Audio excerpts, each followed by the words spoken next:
চট্টগ্রামে 1 ঘন্টার বৃষ্টিতে বুক সমান পানিতে তলিয়ে গেছে নগরের প্রবর্তক মোড়। এছাড়া শহরের বিভিন্ন নিচু এলাকায় জলাবদ্ধতার সৃষ্টি হয়েছে।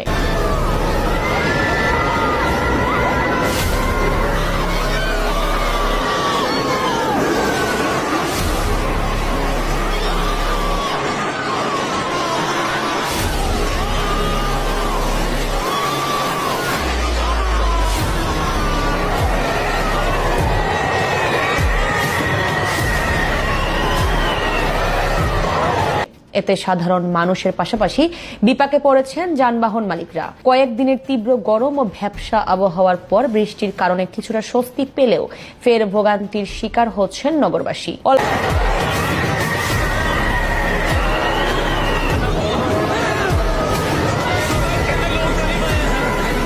সময়ের এই ভারী বর্ষণে প্রবর্তক মোড়, চকবাজার, হালিশহর, মুরসুদপুর সহ নগরের বেশ কিছু নিচু এলাকার সড়কে জলাবদ্ধতা তৈরি হয়েছে। মূলত এসব এলাকার নালার পানি সড়কের উপর উঠে আসছে। এতে রাস্তায় জলাবদ্ধতা ও যানজট তৈরি হয়েছে। একই সাথে যানবাহন বিকল হয়ে যাচ্ছে বলে অভিযোগ করেছেন চালকরা। আবহাওয়া অধিদপ্তর জানিয়েছে, মৌসুমী বায়ুর